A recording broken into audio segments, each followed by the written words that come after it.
All right, rumor mill time. We're going to talk about 40 series again because we are getting closer and closer and closer to the anticipated launch date, which now we're somewhat hearing mid-July, which I highly, that's only a few days away. I don't think that's going to happen, but we got some things to talk about, especially if you're caught in that conundrum of do I just get 30 series now or wait for 40 series or potentially get screwed and not get either. But speaking of getting screwed, I'm going to screw the next minute of your day by making you watch an ad. How else am I going to afford 40 series? We interrupt this video to bring you a special message from iFixit. No, we interrupt this interruption with this interruption about new stuff from iFixit. Wish you had a new graphics card, but inventory sucks? Fix the inventory problems with iFixit. Whoa, don't drop it. Can't fix that with iFixit. Just kidding, yes you can. Wish you could take iFixit with you anywhere, but your pockets aren't big enough? Introducing the new More and the new Minnow. Take them with you anywhere.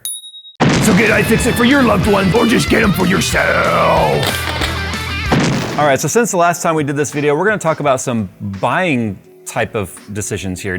So we've already talked about the rumored specs and the rumored leaks and all that sort of stuff, but you know what? That's all secondary to what's it going to cost. It could be the best specs that we've ever seen, which is theoretically what we're going to see, but it doesn't matter if you can't afford it. So we talked last time about the rumored 4080, potentially a 4090 and a 4070, but now there's rumors about the 4090 Ti, which is kind of nuts. And just off the top specs on that, apparently it's supposed to be something like 20 gigabytes of GDDR6 and over 18,400 CUDA cores. You know, that's pretty awesome, especially with 4K and 8K apparently being a thing now. But you wanna know what's not awesome? Is the rumored price. Look, okay, so let's just start off by saying all of these types of rumors regarding pricing need to absolutely be taken with the grain of salt found on the grain of salt. And the reason why I say that is Nvidia has been known to change the price up to the minute leading before the keynote. Let me give you an example. When the 20 series launched, the 2080 non-Ti, because I don't think the Ti launched at the time of, if I remember correctly, I think it came later. Yes, it did. I think, I don't remember. That was when they were in Cologne, Germany and big O RTX launch out there. When the price was announced, remember it was very high, $1,200. Everyone was like, what the heck, that is so expensive. It was the most expensive 80 series card type launch we'd ever seen in the history of in terms of price percentage increases generational and on top of generation. When we heard the price, I was like, oh my God. And I didn't go to that trip. I did not want to make a 2-day turnaround trip to Germany. That did not sound like fun in any sense of the word. So I was actually texting live with some of my vendors that we work with, AIBs. And I was like, $1,200 question mark, question mark, question mark. And I'm not gonna tell you who the vendor was or who the rep was, but basically their response was like, holy sh**, Jensen changed it as the keynote was happening. Apparently he changed right before the keynote, the price, and all the vendors were even caught off guard. And that price was an increase, by the way.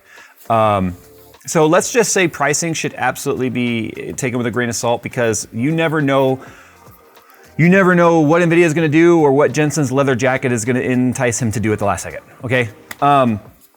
So the rumor right now is that the 4090, not the Ti, but the 4090 is going to cost $2,999. And here's the thing. I don't think they'll launch that high because things have normalized prior to this launch. For instance, if the pandemic and the chip shortages taught us anything was that even at a ridiculously high price, people will pay it. And what does that mean a vendor wants to do? Well, they're gonna be like, we wanna benefit on that. So they're going to increase prices to, if the normalized price is high, they're gonna sell high and they're gonna profit high.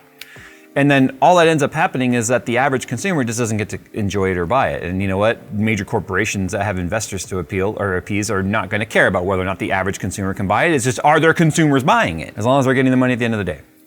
But I don't think $2,999 4090 is gonna fly. I don't even think maybe that makes it double the price of the 3090. And remember, $1,500 for the 3090 seemed extremely high, sort of, compared, $1,200 for a 3080 or 2080 to a 3090 for $1,500 was actually not that bad of an improvement if you think about it with what you got for that extra $300. But things again have more or less returned to normal. In fact, if you go on Newegg right now, I hate even promoting Newegg, but they really do have everything there. If you just want to look at some price comparisons, or go to Amazon even, you'll find right now that there are numerous 3080 12 gigabyte models and 10 gigabyte models under $800 USD right now. New. So clearly things are back to where they need to be. It's just people aren't necessarily buying them right now because they have to make ends meet, pay for gas, pay for rent, pay for food, which is obviously more important as inflation has gone up than buying a commodity like a graphics card. So with the cryptocurrency crash that we've seen, also driven by the NFT crash, it's kind of funny the way the domino effect happens, right? But with cryptocurrency right now looking like an all-out crash, people are not mining, they're selling off cards, and now we have this surplus of cards and availability. So prices are back to where they are expected to be. But just this time 3 months ago, those same cards that are under $800 would cost over $1,000 at the moment. So things have improved. So if you're Nvidia launching a new series of graphics card, are you really gonna be able to justifiably increase the price 100% over the MSRP of the previous generation? I don't think so. I have a feeling we'll see the 4090 probably launch right around the same price point as the 3090 at $1,500. Let's talk about some things you need to consider though with that. I'm seeing a lot of people say, well, here's what I'm gonna do. I'm gonna wait for the new stuff to launch, and while everyone's running around fighting over that, I'm just gonna go buy something from previous gen, which would be 30 series. Well, the latest rumor is that Nvidia has apparently halted production on the RTX 3080 12 gig. The reason for that too also is it's really hard for people to justify buying the 10 gig when the 12 gig is available at around the same price. But apparently they've stopped producing the 12 gig because of extra cost of producing 2 gigabytes extra VRAM in there, and they want to sell off all of the dies and availability that they currently have backstocked on the 3080 10 gig. Now remember, Nvidia and other chip manufacturers did ramp up production as high as they possibly could as their producers were able to take their orders. Remember, Nvidia doesn't manufacture their own stuff. I believe Samsung was still manufacturing it for them. They're putting in orders and trying to get as much as they can. Well, obviously now knowing that the next generation is going to be coming, and apparently they've already secured $10 billion worth of Ada Lovelace chips, they clearly are not going to want to continue spending money on the old stuff. So what they're going to do now is they're going to start really pulling back production because they don't want a ton of 30 series stuff available when they launch 40 series. So they're going to artificially create a demand by slowing down production and having 40 series be the option that people are sort of shoehorned into moving forward. So to those of you that are saying, I'm just gonna wait and buy 30 series when 40 series comes out, now is probably the time to buy it, right now. Not waiting for the 40 series, because guess what? Availability and pricing now is where it's going to be. And it's as good as it's gonna be prior to the launch. I can promise you, you're not the only one doing that. And I can also tell you that if you think this is some sort of a new concept, well, it's not. Okay, people have been doing this as long as generations have been, coming out one after another. They will buy the old stuff leading up to the new stuff because they know the old stuff will become unavailable really quickly. Because look, 40 series is gonna sell out on day one, promised. I promise you. I'm like putting money down on the table right now and saying I challenge anyone to tell me 40 series won't sell out on day one, even with $10 billion of acquired Ada Lovelace manufacturing order put in place. How many cards does $10 billion work out to? Well, that's anything using Ada Lovelace. That's gonna be their professional cards. That's gonna be the consumer cards. And that's gonna be AIB, or not just AIB allocation. It's also gonna be OEM allocation. You'd be surprised how far 10 billion doesn't really go. Obviously, Nvidia is going to want to get that money back, so they're gonna do what they can pricing to make that back. The other thing you need to consider too, if you're buying a 40 series, and we've already talked about this, is the 450 watt power requirement for the 4090. And the 4090 has, I can't remember the exact number, I want to say it was around 14,000 CUDA cores, give or take some change, however the, divide by 8 works. If it's 400 to 450 watts for that 4090 rumor, what's the 4090 Ti gonna take at 18,400 CUDA cores? Apparently 1,000 watt power supply minimum. And you're gonna want a high rated power supply for that. So it's getting to the point too to where there's so many things to consider. This is probably the first time we've ever seen people have to literally consider upgrading their power delivery system in their computer just to be able to take advantage of the next generation. The other thing you need to consider is the amount of heat that's into your case. 450 watts dissipated. And here's the thing, that's at stock clocks. And with the latest GPU rumors saying that the 4090 is supposed to be able to reach 2750 megahertz with GPU boost enabled with proper cooling and proper power delivery, that's only gonna increase the power draw. So with power limits increased, AIB power limits increased, and now they're saying they might even potentially hit 3,000 megahertz.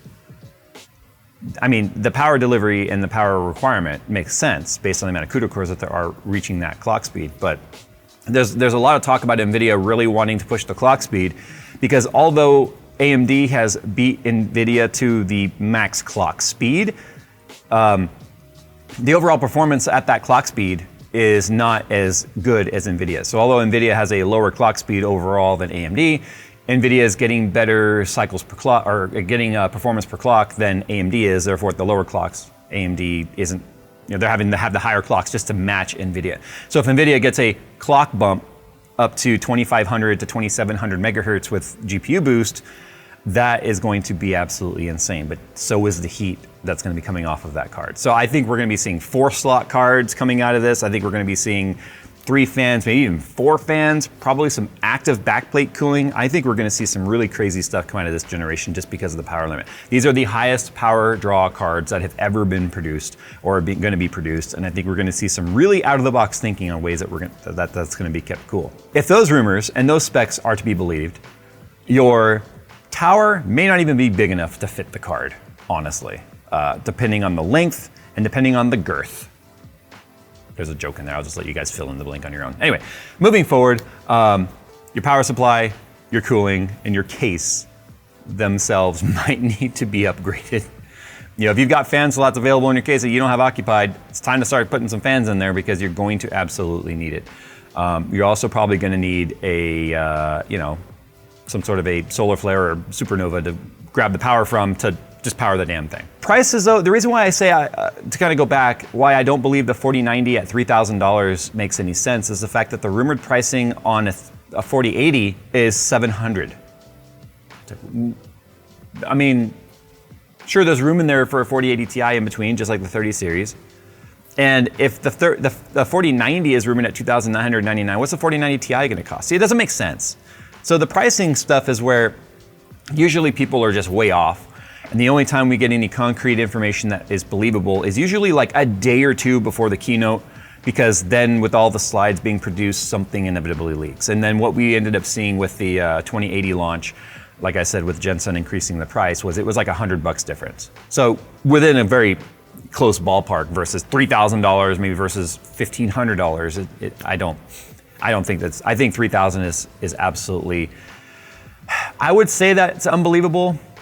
But remember, we had the 690, we had the Titan Z, like all this stuff that was, Titan Z was $3,000. So who's to say it wouldn't necessarily be $3,000? The RTX Titan was $2,500. So, yeah, I mean, you never know. You just can't, you can't put it past Nvidia to just completely go for broke, literally for your broke, for their profit on their graphics card pricing. But things are looking good in terms of the specs. I mean, if you're holding on to a Pascal series card right now, or even older, or even maybe a 20 series card, this generation might make sense for you. Not the 4090 or 4090 Ti. I mean, even a 4070, because right now the 4070 is showing a 350 watt TDP, which means it's going to be at least the performance of a 3080 or above, which is typically how it goes. We tend to see the 70 series new card match the performance of the 80 series previous card. And if you can get a 4070, which is going to have, well, an interesting memory bandwidth though, because they're showing like 160-bit memory bandwidth on the leaks, which is odd. That's like more like a mid-tier card. But it's also not the first time we've seen Nvidia do that. Remember, if we go back to the 600 series, the 680 also had like a 256-bit memory bus, when back then 384 and 512 was like what we were seeing with like Fermi and whatnot. So it just depends on the kind of performance they can pull out. You really shouldn't concern yourself with things like the bus bandwidth and all that on gaming cards. It's really gonna come down to overall, what is the core technology, what is the clock speed, and what is the overall memory bandwidth, not just the bus. Because there's so many other things in play than just the bus speed to determine whether or not a card's considered bottlenecked when it comes to memory. I can tell you right now, the memory cache size or pool size is so much more important than the overall speed of the memory itself. Memory is so much faster than it's ever been. I can't remember the last time I've seen someone actually say, my card is bottlenecked because of the memory bus. Also too, in terms of a time frame, I feel like because of the normalization in pricing that we're seeing right now, there needs to be time for that halt of manufacturing of certain card models to start having those sales make their way off shelves to where they're starting to become a little bit of a shortage. I think we'll see a keynote potentially in September, not July. Right now, mid-July was what the most recent rumor was. I personally feel like September, mid-September with an October release, which is basically exactly what they did in 2020 with the 30 series. I don't think we'll see anything before that. In terms of availability, look, don't sell, just like I told people before, don't sell your cards that you have now hoping to get something new because, well, you're going to anyway. People are going to do it regardless of what I say. They're going to sell their card, they can't get the new one, they're going to bitch and whine and complain. Scalpers, that's not fair, et cetera, et cetera. I think we will see an attempt at scalping this time around because it was profitable the last time. But a lot of the scalping was happening because of the profiteering on Bitcoin mining at the time. But this is kind of the perfect storm, or anti-storm, I should say, in terms of pricing, as long as through manufacturing they don't artificially create a supply and demand issue. I know a lot of people, and I can't even speak to the numbers specifically. I know I had a lot of conversations with Nvidia on the initial 30 series launch, and people believed that it was a paper launch and Nvidia was not actually sending cards out, which was artificially increasing the prices, and Nvidia was profiteering off of the shortages. I can tell you, should everything I've been told be true, and I can't give you specific figures, they manufactured and sent more cards than they ever have any previous generation. So, and it wasn't enough to, it was still not enough to stop instant sellouts and whatnot.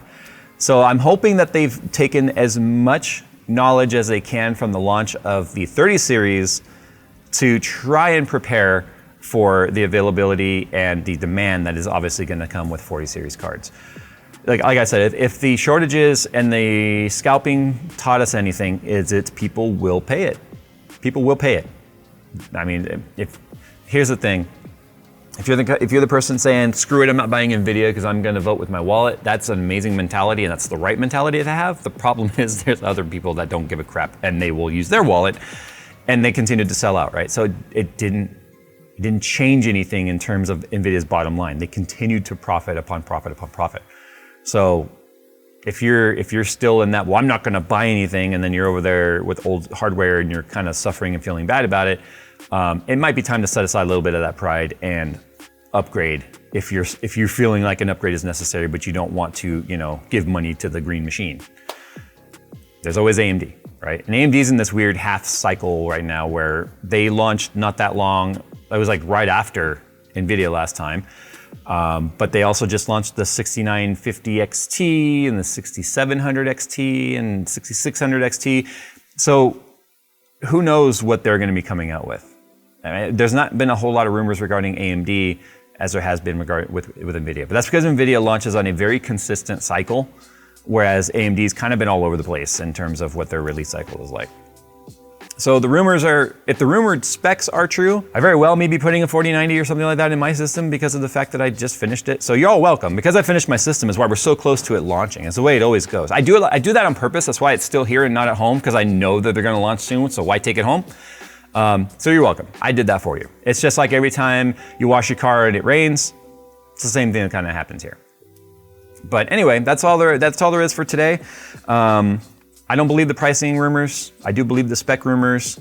And like my personal prediction is, again, a mid-September keynote with a 2-week to follow launch, probably putting it into the first week of October. All right, guys, what are your predictions regarding this? Are you gonna buy 40 series? Are you gonna try to buy 40 series? Or are you just gonna say, screw it, I'll buy a 30 series now? Now is the time to buy a 30 series card if you're even considering that route. Don't wait until 40 series launches, because if you think you're the only one that's like, haha, look at all those fools, I'm gonna buy a 30 series. No, they're not the fools, because you should have already bought. So you're gonna be fighting everyone that's also in that boat of like, I can't get 40, I'll get 30, and then you won't get anything. And then 30 is not gonna be getting restocked on the shelves. Remember, they stopped manufacturing prior to the launch and the manufacturing of these 40 series cards. So you need to keep that in mind. Unless they for some reason went TSMC on 40 series and said no to Samsung, and then they have a little bit of overlap. I don't know who's manufacturing for them. But anyway, thanks for watching, guys, and as always, we'll see you in the next one.